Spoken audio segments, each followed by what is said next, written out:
Assalamualaikum warahmatullahi wabarakatuh. Perkenalkan, nama saya Desi Lailatul Mukarramah, kelas 12 IPS SMA Lintas Gaya Baru 3. Untuk memenuhi tugas Indonesia mengenai teks sejarah atau novel sejarah, dan di sini saya akan menceritakan sedikit tentang sejarah asal-usul Raja Tunjung Kutai. Untuk mengetahui cerita ini lebih lanjut, nonton sampai habis ya. Dah. Pada suatu hari, di daerah Kalimantan Timur, hiduplah dua orang bersaudara yang bernama Gebongan dan Suman. Gebongan tinggal di negeri Linggang yang terletak tidak jauh dari Sungai Bangkalang. Sementara itu, Suma menetap di negeri Londong, sebelah kanan mudik Sungai Mahakam. Suatu hari, istri Gebongan yang bernama Gebonge melahirkan anak kembar 8.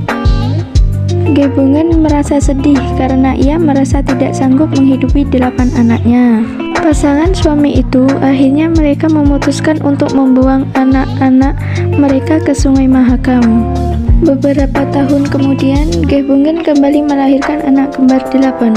Keduanya pun bersepakat membuang ke-8 anak mereka ke tengah hutan. Ketika istri Gebongan kembali melahirkan yang ketiga kalinya dan mendapatkan anak kembar 8 lagi. Dan akhirnya mereka pun memutuskan untuk merawat dan membesarkan ke-8 anak tersebut. Ke-8 anak itu mereka beri nama Sangkarya Inggas, Sangkarya Laca, Sangkarya Lani, Sangkarya Inggih, Sangkarya Ijung, Sangkarya Kebon, Sangkarya Alana, dan yang paling bungsu adalah Sangkarya Daka. Waktu terus berjalan, ke-8 bersaudara itu tumbuh dewasa dan mereka mendirikan pemukiman di pinggir Sungai Bangkalang. Sehari-hari mereka mencari ikan di sungai untuk memenuhi kebutuhan mereka. Suatu hari, saat mereka sedang makan bersama, tiba-tiba terdengar suara gaib dari langit. "Jojo, sambut disambut mati, tidak sambut mati." Demikian kata suara itu. "Ulur mati habis, tidak terulur mati lumus," sahut Sangkarya Kebon menjawab suara itu. Selang beberapa saat kemudian, tiba-tiba sebuah kelangkang sejenis keranjang yang terulur dengan tali seolah-olah turun dari langit. Ternyata kelangkang itu berisi seorang bayi laki-laki tampan yang menggenggam sebutir telur di tangan kanannya. Alangkah senangnya hati mereka mendapatkan hadiah tersebut dari Ape Bonggatana, Tuhan yang Maha Kuasa. Oleh Sangkarya Inggas, bayi itu diberi nama Aji Jalur Dijanggat. Telur yang ada di genggaman bayi itu mereka simpan dengan baik. Beberapa hari kemudian, telur itu pun menetas menjadi seekor ayam jantan dan diberi nama Jong Perak. Kemudik besi, dengan penuh kasih sayang, ke-8 bersaudara tersebut merawat dan membesarkan bayi dan ayam jantan itu hingga dewasa. Sementara itu, istri Suma juga melahirkan ke-8 orang anak, 6 laki-laki dan 2 perempuan. Mereka adalah Kemuduk Bangkang, Kemuduk Kandangan, Kemuduk Murung, Kemuduk Jumai, Kemuduk Jangka, Kemuduk Mondar, Kemuduk Bulan, dan Kemuduk Beran. Kini ke-8 putra-putri Suma tersebut juga sudah beranjak dewasa. Sehari-hari mereka mencari kayu bakar di hutan dan menangkap ikan di Sungai Mahakam. Suatu hari, ke-8 saudara itu baru saja pulang dari hutan mencari kayu bakar. Hari itu, mereka tidak hanya membawa kayu bakar, tetapi juga bambu petung untuk digunakan sebagai lantai rumah. Ketika mereka sedang asik melepas lelah di depan rumah, tiba-tiba terdengar suara letusan keras disusul suara tangis seorang bayi beberapa saat setelahnya. Ke-8 bersaudara itu pun langsung terperanjak dari tempatnya. "Hei, suara apa itu?" Kemuduk Kandangan. "Sepertinya suara letusan itu berasal dari tumpukan kayu bakar yang kita bawa tadi," sahut Kemuduk Mandar. "Kalau begitu ayo kita periksa," seru Kemuduk Bangkang. Setelah memeriksa sumber suara letusan tersebut, ternyata bambu petung yang dibawa oleh Kemuduk Bengkok tadi meledak dan mengeluarkan seseorang bayi perempuan yang mungil dan cantik rupawan. Bayi itu tergeletak di atas puing-puing bambu petung yang meledak tadi. "Hai, lihat," seru Kemuduk Jangka. Di tengah bayi itu tergenggam sebutir telur ayam. Kemuduk Bangkang pun segera mengambil telur ayam itu lalu menggendong sang bayi. Oleh kedelapan bersaudara tersebut, bayi itu diberi nama Mukbandar Bulan, yang artinya putri menerangi negeri. Sementara itu, telur ayam itu mereka letakkan di tempat yang aman.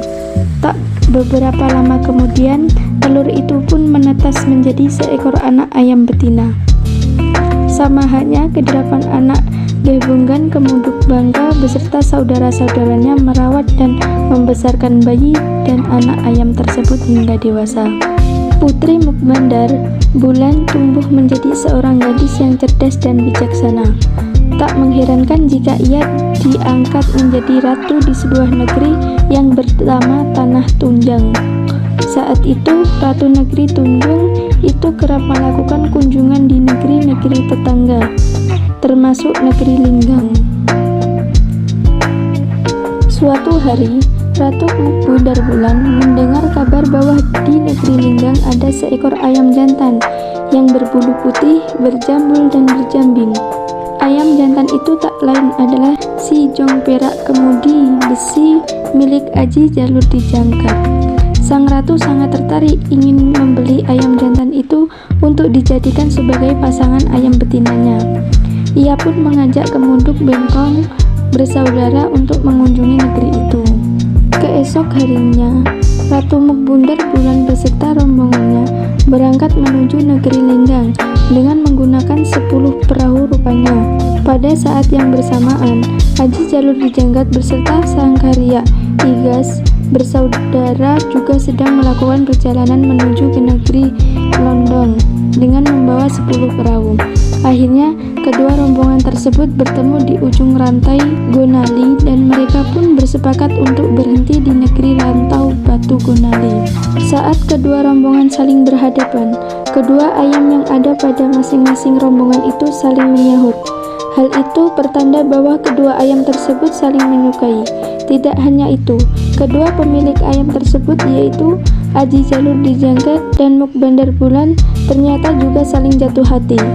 Kakanda yang bernama Sang Hyang Geragas Pati, anak Raja Singhyang Nata Dewi Kencana Peri dari negeri Bukit Karangansari. Kata Mukbandar Bulan kepada Aji Jalur Dijangkat, "Nama Adinda pastilah Putri Riksa Bunga, anak Sang Hyang Nega Salik, dengan Bunda Dewi Randayan Bunga dari negeri Gunung Asmara Cinta," saut Aji Jalur Dijangkat. Rupanya pemuda tampan dan gadis cantik jelita yang berasal dari negeri Kahyangan itu ternyata sudah saling mengenal satu sama lain. Oleh karena mereka cocok dan sudah saling mengenal asal-usul masing-masing, akhirnya Aji Jalur Dijangkat dan Mukbandar Bulan menikah, dan setelah itu mereka menetap di negeri Rantau Batu Gonali. Seluruh penduduk negeri Linggang dan negeri London pun pindah dan ikut menetap di negeri itu. Aji Jalur Dijangkat dan Mukbandar kemudian membuat rumah panjang yang terbuat dari kayu bangkeris. Rumah panjang itu diberi nama Lamin. Hingga kini rumah itu menjadi rumah tradisional khas suku Dayak Tunjung di Kalimantan Timur. Sebagai bukti bahwa mereka berasal dari Kahyangan, masing-masing membawa 2 biji pinang milik Aji Jalur Dijangkat mereka simpan untuk dimakan bersama. Sedangkan 2 buah biji pinang milik Mukbandar Bulan mereka tanam di halaman rumah. Sejak itulah negeri Rantau Batu Gonali berganti nama menjadi negeri Pinang Sendawar. Setelah beberapa tahun kemudian, Aji Jalur Dijangkat dan Mukbandar Bulan dikaruniai 4 orang anak laki-laki. Mereka adalah Sualis Guna, Naragama, Jaliban Bona, dan Puncan Karna. Dalam asuhan kedua orang tua dengan penuh kasih sayang, mereka pun tumbuh dewasa. Suatu hari, sang ayah memanggil mereka untuk menghadap. "Dengarkanlah, wahai putra-putraku. Kini ayah sudah tua. Sudah saatnya ayah menunjuk salah satu di antara kalian untuk menggantikan kedudukan ayah sebagai pemimpin di negeri ini," ungkap Aji Jalur Dijangkat di hadapan putra-putranya dan disaksikan oleh sang istri. Kemuduk bangga dan adik-adiknya saling menatap satu sama lain, masing-masing berharap dirinya yang akan ditunjuk oleh sang ayah.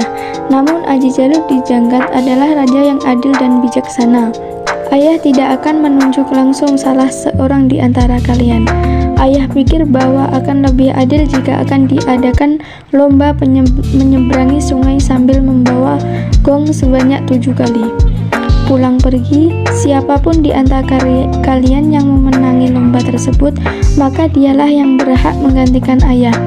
Ujar sang ayah, apakah kalian setuju dengan cara ini? Suala Seguna dan adik-adiknya pun setuju. Pada hari yang telah ditentukan, perlombaan menyeberangi sungai antara keempat bersaudara tersebut siap dimulai. Seluruh rakyat pun berbondong-bondong untuk menyaksikan perlombaan tersebut. Setelah gong berbunyi, pertanda lomba telah dimulai. Para peserta lomba pun mulai mengeluarkan kemampuan masing-masing. Seulas Guna yang mendapatkan giliran pertama, ternyata gagal dalam memasuki putaran ke-6. Demikian pula Naragama dan Jeliban Bona yang mendapat giliran kedua dan ketiga juga gagal, yaitu masing-masing pada putaran ke-4 dan ke-5. Sebagai peserta terakhir, Puncakarna yang telah mempelajari kesalahan-kesalahan kakak-kakaknya dan ditambah dengan kekuatannya yang luar biasa akhirnya dapat memenangkan lomba itu. Meskipun dinyatakan sebagai pemenang, putra bungsu Aji Jaluk Dijanggat itu tidak jadi diangkat menjadi Raja Pinang Sandewar karena ia harus pergi ke Kutai Kartanegara atas kehendak Dewata melalui mimpi sang ayah.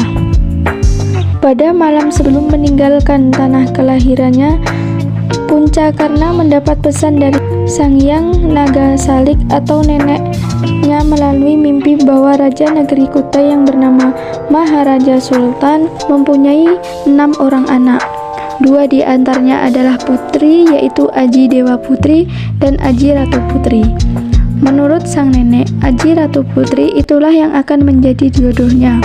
Keesok harinya, berangkatlah Puncakarna ke negeri Kutai disertai oleh beberapa orang pengawal. Setiba di istana Kutai, pemuda tampan dan perkasa itu langsung menikahi Aji Ratu Putri dan mereka pun hidup berbahagia. Selang beberapa tahun kemudian, pasangan suami istri itu pun dikaruniai beberapa putra yang secara turun-temurun menjadi raja-raja tunjang. Demikian cerita asal-usul Raja Tunjung Kutai dari Kalimantan Timur.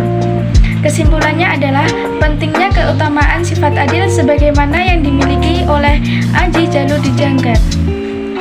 Untuk menunjukkan salah satu putranya yang akan menggantikan dirinya sebagai raja, ia mengadakan lomba menyeberangi sungai dan pemenangnya lah yang berhak atas kedudukan tersebut. Dengan demikian, maka tidak akan ada kecemburuan di antara putra-putranya. Oke, cukup sekian yang dapat saya sampaikan dan kurang lebihnya saya mohon maaf yang sebesar-besarnya. Saya akhiri. Wassalamualaikum warahmatullahi wabarakatuh.